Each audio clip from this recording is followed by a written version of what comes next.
Assalamualaikum warahmatullahi wabarakatuh. Kami dari kelompok gelas ukur mohon izin untuk mempresentasikan hasil proyek kami, yaitu desain lab ideal dan juga tidak ideal, baik itu 2 dimensi ataupun 3 dimensi. Nah, di sini kami akan memperkenalkan diri terlebih dahulu. Yang pertama adalah Bu Naya Hanifin Tribrata. Silakan ini. Perkenalkan, nama saya Benaya Nivin Tribrata dengan nomor induk mahasiswa 4001 42004. Saya Zuraida Anissa Asfa dengan NIM 40014211017. Saya Denity dengan NIM 40014211027. Saya Firentino Farel Desiadati Kusuma dengan NIM 40014211039. Saya Sarinta Arwan dengan NIM 400142043. Dan saya Inaya dengan NIM 40014211058. Nah, sebelum kita melihat desain lab ideal dan juga tidak ideal, kita harus tahu dulu apa itu lab. Lab atau singkatannya adalah laboratorium, adalah tempat di mana dilakukannya penelitian ilmiah termasuk pengukuran dan juga eksperimen. Nah, penetapan standar lab atau laboratorium ilmiah itu diatur sesuai dengan Permendiknas nomor 24 tahun 2007. Nah, lab ilmiah itu harus memiliki kapasitas minimal untuk menampung 20 orang dengan luas minimalnya adalah 48 meter persegi, termasuk area penyimpanan dan juga persiapannya. Nah, secara prinsip, lab yang optimal itu ada 2 ruangan utama untuk kegiatan praktikum dan juga ruang tambahan untuk penyimpanan dan juga persiapan. Nah, adanya peralatan dan fasilitas lab yang memadai itu akan menjadi kunci agar suatu proses praktikum itu berjalan dengan lancar. Nah, selanjutnya akan kami tampilkan desain lab yang tidak ideal secara 2 dimensi.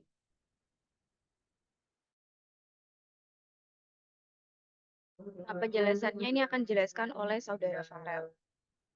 Oke, baik. Terima kasih Saudari Inaya atas waktunya. Di sini saya akan menjelaskan mengenai desain 2D dari lab ideal berdasarkan hasil dari kunjungan kami ke SMP di daerah Semarang. Nah, seperti yang bisa dilihat ya, bahwa pada desain lab di satu SMP di Semarang tersebut itu tidak ideal. Kenapa? Karena pada lab di SMP tersebut, itu untuk ruangannya sendiri yang pertama. Itu hanya ada 2 ruangan secara garis besar. Yaitu yang pertama ada ruang praktikum, dan yang kedua ada ruang penyimpanan yang dibagi menjadi 2. Di mana ini tentu tidak sesuai dengan standar lab ideal. Di mana pada standar lab ideal itu sendiri, itu harusnya ada juga ruangan seperti ruangan guru dan juga ruangan persiapan. Sedangkan pada desain lab tidak ideal ini, hanya terdapat ruangan praktikum dan juga ruang penyimpanan saja.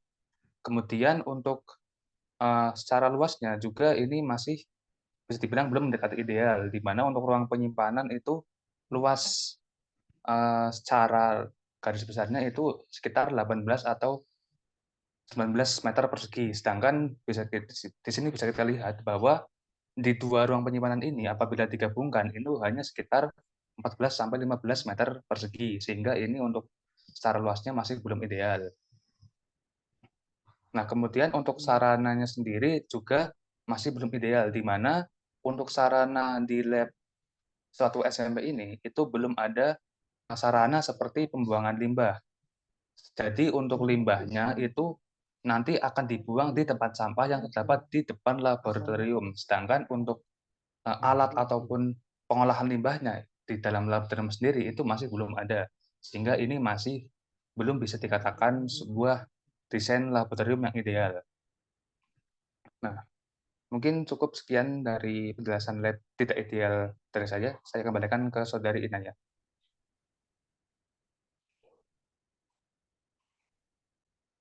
Baik, terima kasih atas penjelasannya, Farel.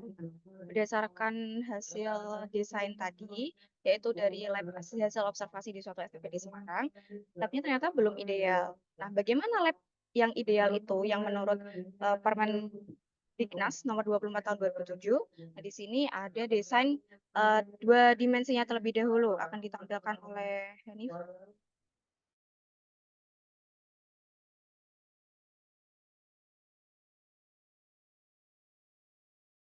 Ya, akan dijelaskan oleh Saudari Zura. Saudari Bunaya toh? Baik, Saudari Bunaya. Eh, Ya, Baik, kan selanjut, prinsip. ya, baik selanjutnya merupakan desain 2 dimensi dari laboratorium yang ideal. Setelah kita membahas terkait laboratorium yang tidak ideal, sekarang kita akan coba membandingkan dengan laboratorium yang ideal. Dapat dilihat bahwasanya di laboratorium yang ideal terdapat 3 ruangan. Yang pertama ada ruang penyimpanan, lalu ada ruang guru, ruang persiapan, dan ruang praktikum. Hal ini sangat berbeda dengan lab yang sebelumnya yang telah dipaparkan oleh Saudara Vio. Untuk luasnya sendiri, untuk lab ideal secara peraturan itu memiliki luas 48 meter kuadrat yang termasuk ruang penyimpanan dan ruang persiapan seluas 18 meter kuadrat dengan lebar ruang minimum dengan tinggi minimumnya itu adalah 3 sampai 5 meter. Nah, dapat dilihat pada gambar desain 2 dimensi lab ideal, luas yang tertera merupakan luas yang sudah ideal dengan ruang guru itu 2,15 kali 2,63, lalu untuk ruang persiapan itu luasnya 1,59 meter dikali 2,63, lalu untuk ruang penyimpanan itu luasnya ada 2,91 dikali 2,63. Untuk ruang praktikumnya sendiri luasnya adalah 5,28 dikali 7,04 meter. Selain itu, lab ideal juga ada beberapa kriteria. Di antara lain kriteria yang pertama adalah kelengkapan pada sarana prasarana laboratorium. Sarana prasarana pada laboratorium yang pertama adalah ruang penyimpanan. Ruang penyimpanan ini diatur sesuai dengan jenis dari alat-alat yang disimpan. Lalu untuk ruang praktikum itu tersusun tidak terlalu tidak terlalu rekat sehingga ada jarak antara satu siswa dengan siswa yang lainnya. Lalu ada ventilasi, terus ada tempat pembuangan limbah, pengolahan limbah, entah limbah kimia, cair maupun padat yang terpisah. Lalu ada pula tempat untuk mencuci peralatan laboratorium. Mungkin sekian pemaparan dari desain 2 dimensi laboratorium yang ideal. Selanjutnya kami kembalikan lagi ke moderator. Baik, terima kasih Saudara Bunaya yang telah memaparkan desain lab ideal dalam bentuk 2 dimensi. Nah, selanjutnya dari desain ini akan dipaparkan bagaimana prinsip lab ideal itu sendiri oleh Saudari Danichi. Padanya kami pesan. Oke, baik. Terima kasih pada moderator atas kesempatan waktunya. Nah, tadi udah dijelasin ya mengenai desain lab ideal itu seperti apa. Jadi kalau kita mengacu desain lab yang ideal itu mengacunya pada Peraturan Menteri Pendidikan Nasional Nomor 24 tahun 2007 dan Peraturan Menteri Pendidikan dan Kebudayaan Nomor 8 tahun 2018. Jadi desain laboratorium ideal itu kalau kita simpulkan ya berdasarkan gambaran tadi yang udah dijelasin, itu harus memenuhi beberapa persyaratan. Nah, diantaranya itu persyaratan yang mana memang udah ditetapkan. Nah, diantaranya apa? Ada tata letak. Tata letaknya itu harus jelas. Jadi mempertimbangkan alur kerja dan juga keselamatan nantinya. Terus juga adanya ruang teknisi laboratorium. Jadi ruangan ini digunakan sebagai apa ya, ibaratnya kalau kita katakan tuh bengkel direktur laboratoriumnya. Nah, ruangan ini tuh seringnya digunakan oleh para guru sebagai tempat penyimpanan penyimpanan laporan tugas siswa, praktikum siswa. Terus juga adanya ventilasi. Jelas ya, ventilasi di sini untuk apa? Karena memang bisa kita bayangkan jika tidak ada ventilasi, maka ketika kita melakukan praktikum, misalkan praktikum kimia, itu bahan-bahan yang mudah menguap itu pasti ngumpul di dalam ruangan. Makanya di sini ventilasi itu perlu. Terus adanya juga pencahayaan yang jelas. Semisal kita mau menggunakan menggunakan alat kimia yang itu kita harus tahu pengukurannya, itu juga perlu pencahayaan yang emang jelas gitu. Terus adanya keselamatan, ya jelas di sini keselamatan itu berperan penting karena memang kita tidak tahu apa saja hal-hal yang bakal terjadi nanti ketika proses praktikum, ketika kegiatan praktikum. Nah, itu sekiranya persyaratan yang perlu dipertimbangkan ya atau wajib ketika mau membangun sebuah desain lab laboratorium yang ideal seperti itu. Untuk selanjutnya saya kembalikan lagi ke moderator. Baik, terima kasih Dea atas pemaparan atau penjelasan prinsip-prinsipnya. Selanjutnya akan kami tampilkan desain 3D atau 3 dimensi dari lab ideal.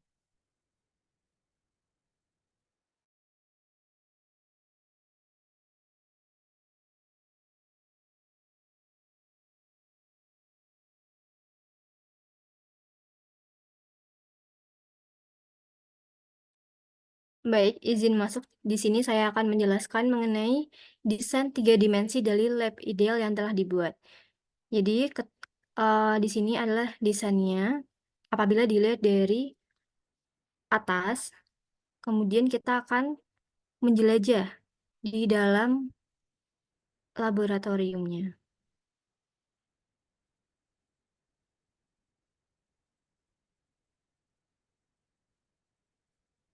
Tadi telah ditampilkan dari sisi 2 dimensi, sekarang kita tampilkan dari sisi 3 dimensi.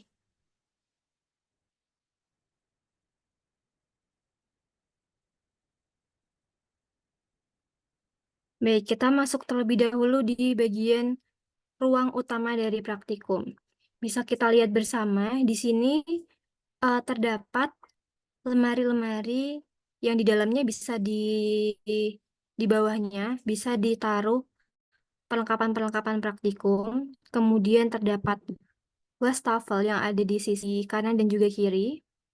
Kemudian di belakangnya terdapat lemari atau rak yang bisa digunakan sebagai penyimpanan juga.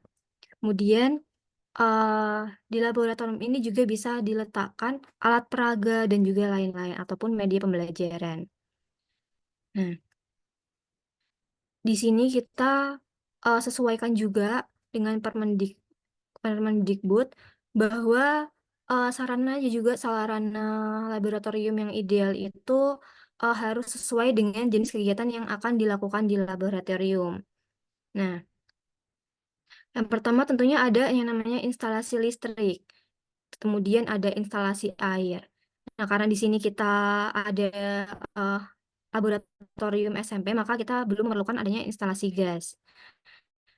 Kemudian untuk instalasi listrik sendiri itu kita bisa temukan di sudut ruangan dan juga ada di bagian bawah meja. Jadi di setiap meja praktikum di sini itu di bawahnya dilengkapi dengan instalasi listrik. Kemudian untuk instalasi airnya di sini dapat dilihat pada wastafel-wastafel yang ada di sebelah kanan dan juga kiri. Nah, idealnya wastafel yang ada di laboratorium itu minimal ada 2 wastafel.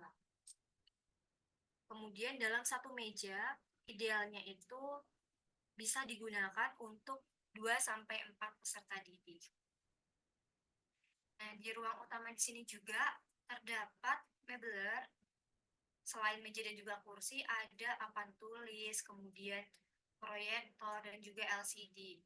Jadi ketika guru ingin menggunakan media pembelajaran lainnya, juga bisa menggunakan fasilitas ini. Di laboratorium ini terdapat pemadam api dan juga ada tata tertib, keselamatan, dan juga kesehatan kerja di laboratorium. Kemudian di sebelah kiri papan tulis terdapat rak yang bisa digunakan untuk menyimpan buku. Sekarang kita menuju ke bagian ruang administrasi atau kita sebut ruang guru. Nah, untuk ruang guru sendiri di sini terdapat poster struktur organisasi laboratorium.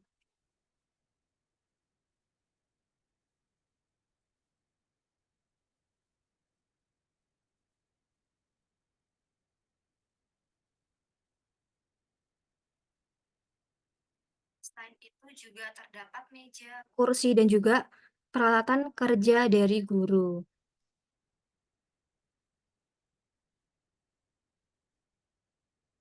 Lanjut ke bagian ruang persiapan. Di ruang persiapan terdapat 2 buah meja yang bisa digunakan sebelum melakukan praktikum. Jadi, sebelum guru akan mengadakan praktikum, alat dan juga bahan yang akan digunakan nantinya bisa ditaruh di sini terlebih dahulu, biar nanti tinggal dipindahin aja ke ruang utama praktikum.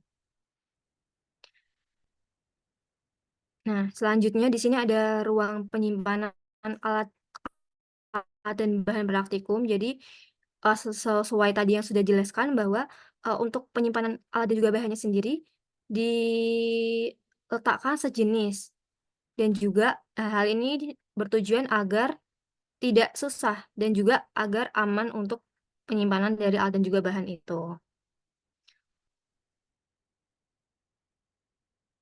Nah, selain itu tadi belum saya jelaskan juga bahwa di ujung ruangan di sini terdapat simbol-simbol simbol-simbol bahaya kimia di laboratorium. Jadi, ketika siswa ini masuk ke laboratorium, bisa melihat kalau misal ada simbol-simbol ini, berarti di bahan kimia, maka apa yang harus dilakukan?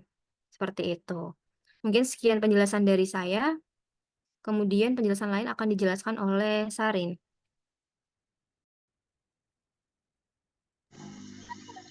Baik, terima kasih. Sekarang kita masuk ke pembahasan mengenai pengorganisasian sarana laboratorium IPA itu sendiri.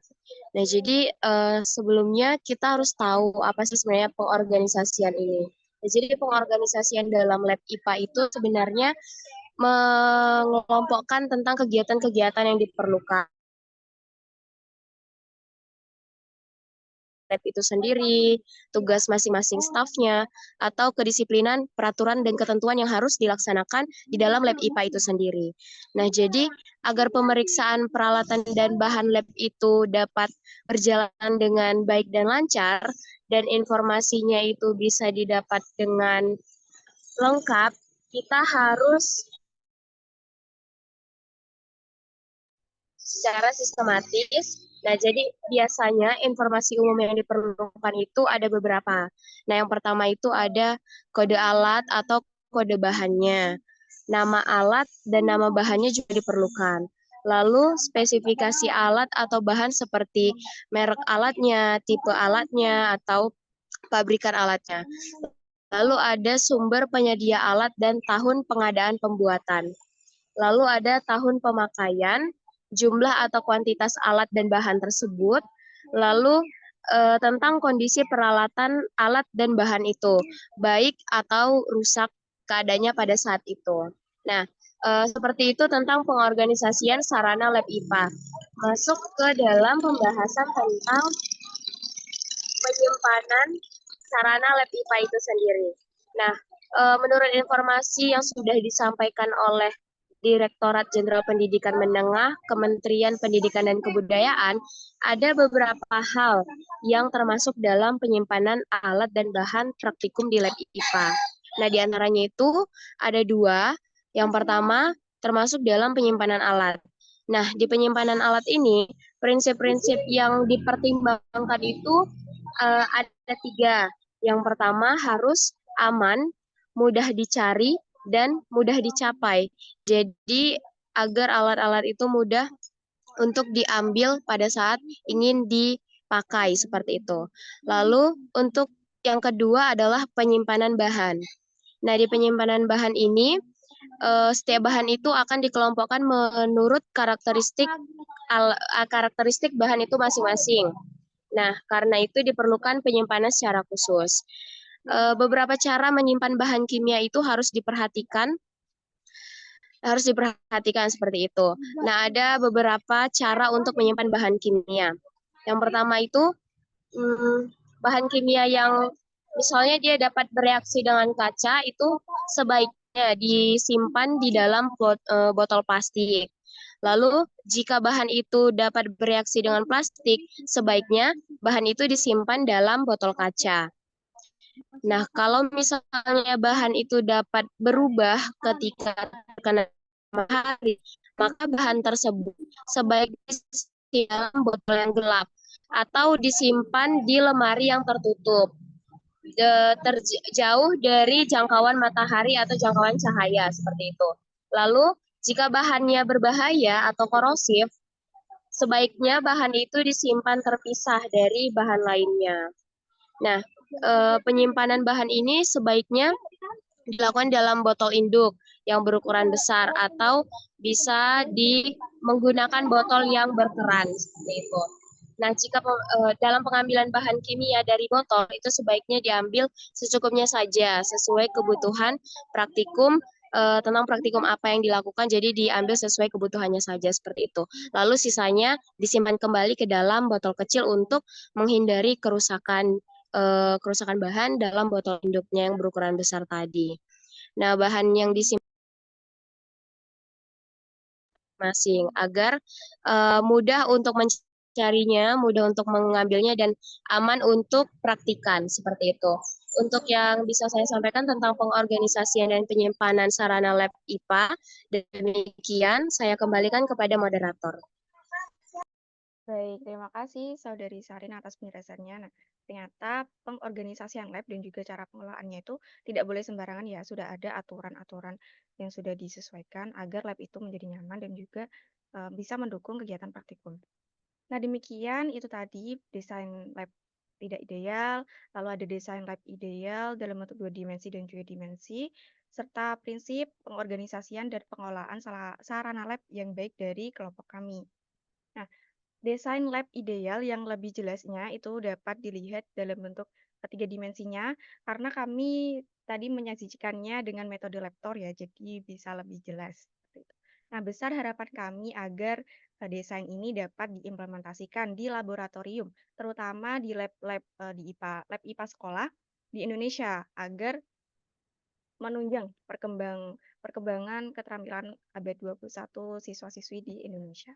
Sekian dari kelompok kami, kurang lebihnya kami mohon maaf. Wabillahi taufiq wal hidayah wal afa minkum. Wassalamualaikum warahmatullahi wabarakatuh.